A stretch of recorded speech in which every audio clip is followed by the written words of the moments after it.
Alright, project time.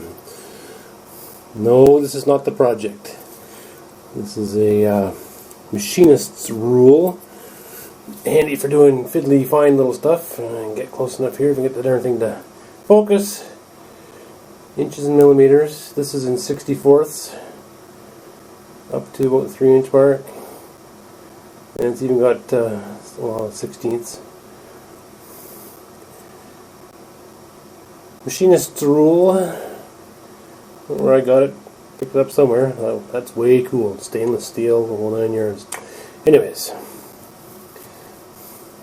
this is just for scale. What I have is this. This is a voltage regulator. This is the particular kind where the voltage that comes out here is greater than the voltage that goes in here. A step up, if you will, type of dealio. And you can put whatever voltage you want on here. I think up to 24 volts you can put in here. And then using this tiny little set screw up here, you can see that or not, this tiny little screw here on top of this, turn it with a screwdriver, you can adjust the output voltage here. And this little button here tells you the click it for the input voltage, click it for the output voltage, just to see what your numbers are at. And then of course the LED display. Now, pick this up off of Amazon. They're fairly inexpensive. You can get the step up, you can get step down transformers, voltage regulators. I've got one that doesn't even have a display on it. It's a step down. The output voltage is less than the input voltage. But they come like this. They're bare boards. And as you can see, they're not very big. This particular board, you know, get the glare of the light out of the way here. Here we go. You know, just over 2.5 inches long and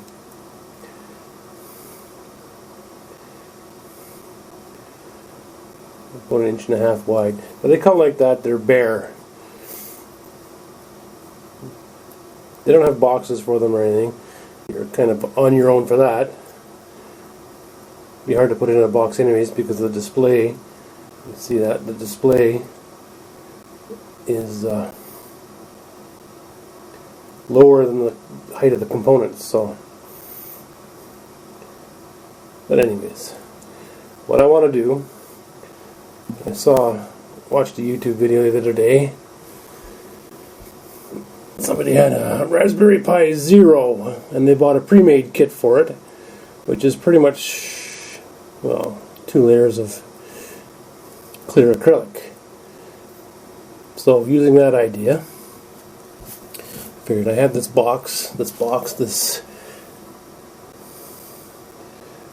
regulator. Zoom in here a bit, get a close look at it. There we go. Now we can see it. So, what I had,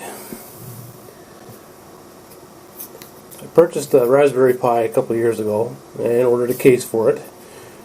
And they sent me 2 cases. So what I did was the second case, because it's sat in the box for the dog's age now, I repurposed it. Or I'm going to repurpose it.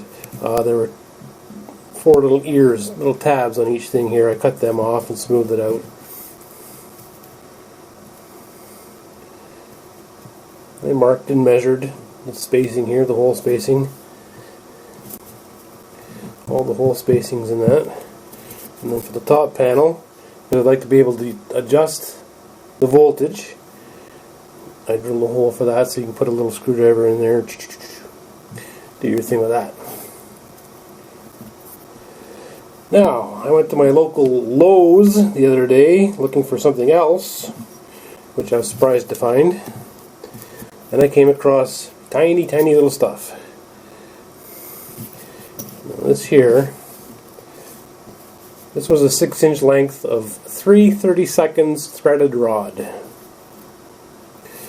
Actually, it's number 440 it's called. It's about 3/32 in diameter. And I discovered that I only needed 1.5 inches for each corner, so I found a 6-inch length and cut it into 4 equal pieces. Now to space things out, I found these. Again, 0.140 inside diameter, I guess is what it was. But these were 1 inch long. And I cut 1/4 inch off the bottom, smoothed them out, straightened them out, and I did that 1, 2, 3, 4 times.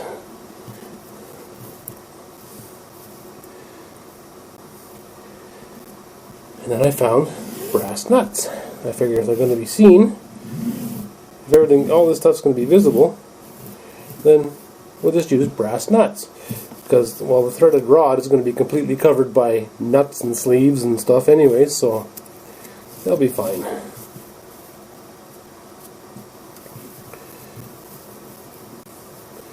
And then brass nuts. Brass nuts are more in a package for less of a price than stainless, so I went with brass. I like brass. Brass is nice. So what I'm going to do here, this is the base. We'll move that out of the way. Here we have the base piece. And what I'm going to do is on each rod,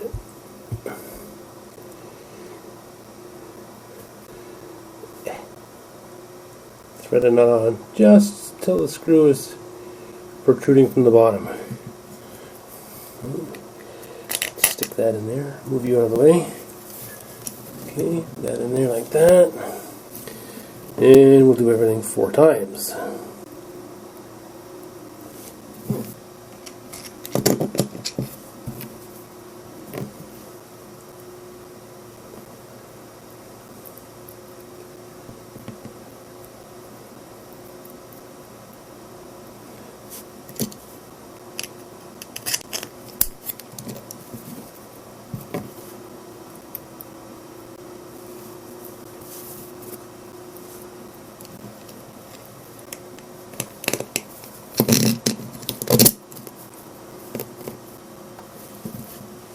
Alright, that's that.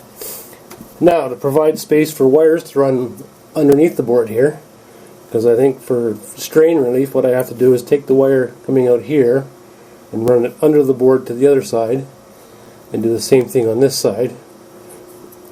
Run it under the board to come out the other side, and then on the bottom here, maybe a couple of dollops of hot glue to hold everything in place, just so that the wires don't get tugged too tightly, too hard, and break. So, to provide room for that, and also, cooling, like it really needs a lot of cooling on the bottom side, I'll take the short pieces of the acrylic tube there, put them on the screws.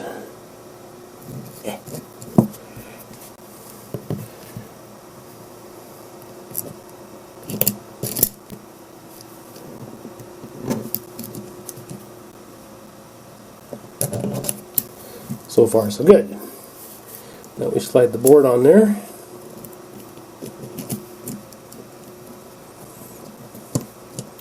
See how good my measuring and drilling is going to turn out here. So far, so good. You can see you got the nut, then the acrylic base, then the spacer, and the printed circuit board. Okay. Now on top of the screws, now we put the longer tubes. Just like that. See what we're getting there now? And we take the top, being mindful of this hole here, which has to be above the adjusting screw there. Stick that in there. And now you gotta, it's all how you hold your tongue.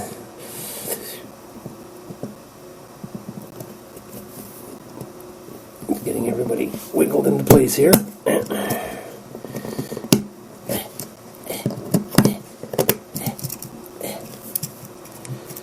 And there we go. You need to move up. I'll figure that out. And then on the top here, we do the same with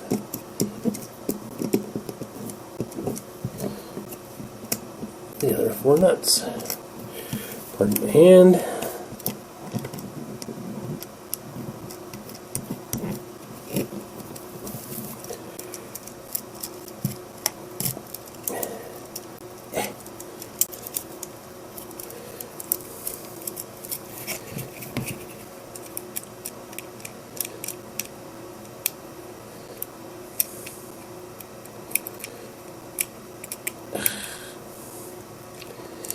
Fiddly tiny little pieces.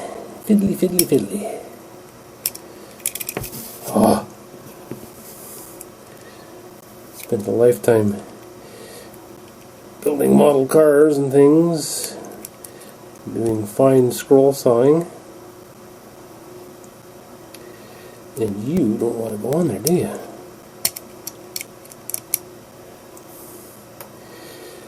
So I'm used to handling fiddly little pieces, and that is going to give me grief. How about you? Okay, that one's on. Let's see if we can get this one in place here.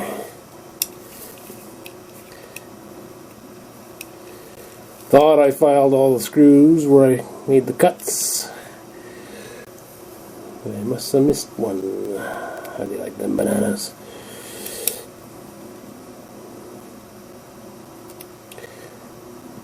Yep. Oh, come on. You had everything done except one.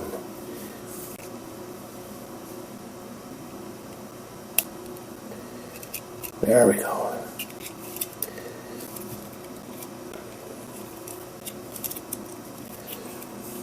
And I'll just tighten everything down. But as you can see, that hole is bang on right above where it needs to be for the adjustment. Right there.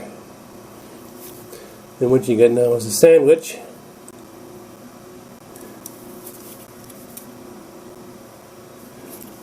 The circuit board is more or less suspended or floating, I guess you would say. Kind of sort of floating in the middle there. And that protects the electronics from being touched, and from also touching something they shouldn't. You know, it's pretty well protected in its case thing here.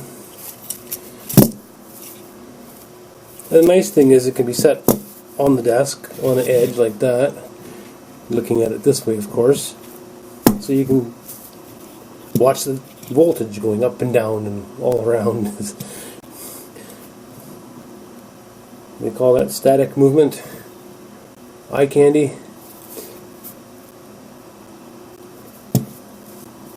What I'm doing, I have to do this twice. I need to find some more acrylic or another material, similar material.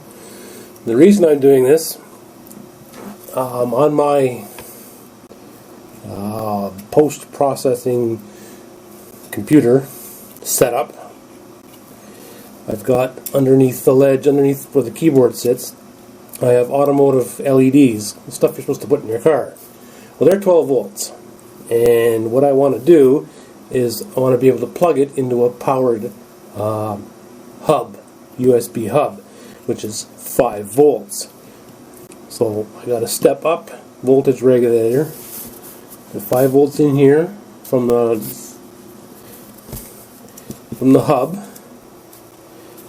It's just for better cord management and aesthetics mostly. So I can put the 5 volts in here and have the 12 volts out here that the LED lights require. And I turned this screw down, and I think I got to about 6 volts before they cut out. So I could run these lights, well, 9 volts, anywhere between 9 and 12 volts is good brightness. So that's the purpose of this, and I have to do this twice because, well, Sister Attitude is going to have the same setup. She's got some LED lights she wants to put under her desk, and they're 12 volts, and she needs one of these, and so I'm going to be making 2 of them. And that is the purpose of these. Hope you enjoyed this little project. I'm struggling to find topics for videos.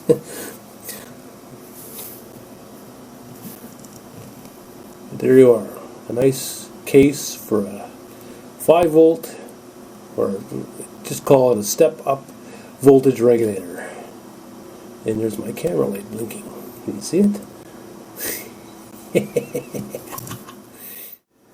Still the same ruler. A little further along now. Here we have the input lead put in there. On the other end of this cord here is a USB. We can plug into the computer or plug into a wall wart. And what this display here is showing is the input voltage. See, the wire's coming in here, but this is the input side. So that's showing 5 volts. 5.0. There might be a strange flicker. That's just an effect of the camera. It's not flickering quite as bad. That's showing you that. And there's a little LED light down there showing that, oh, this is the input voltage. There's a button here. You push that button. Now it shoots over here. Output voltage. And here's the output voltage. I think that's max. That's how it comes from the factory. So there's 5 volts coming in this side and 24.4 volts coming out this side. Don't let that wire fool you. So to adjust the output voltage, you need to turn this little adjuster up inside here. Right there. And it's a good thing I drilled a hole in the cover there, because now you drop your screwdriver down inside there. Get my hands out of the way here. And start turning it counterclockwise. 23, 20 volts, 20.1.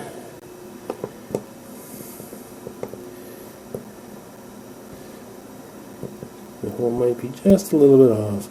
16. You just keep turning it down until your output voltage is what you want it to be. In this case, I'm shooting for 12.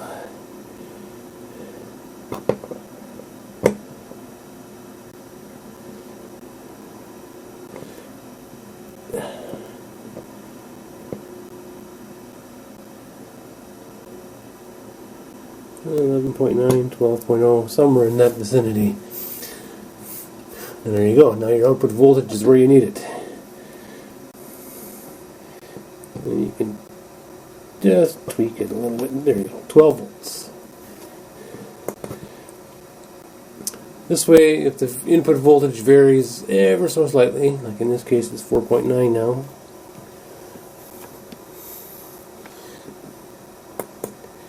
your output voltage generally stays the same. There you have it. Your basic step-up voltage regulator inside a homemade acrylic, brass, nylon multimedia. See, there's the power lead. Just provides a little bit of strain relief on the end here where the lines go in. A little dab of hot glue holds things in place and keeps you from getting a zap. You won't get a big zap, but just in case. There you are. 5 volts in, 12 volts out. Now I can power those automotive LEDs. Now I gotta do this again with the other voltage regulator.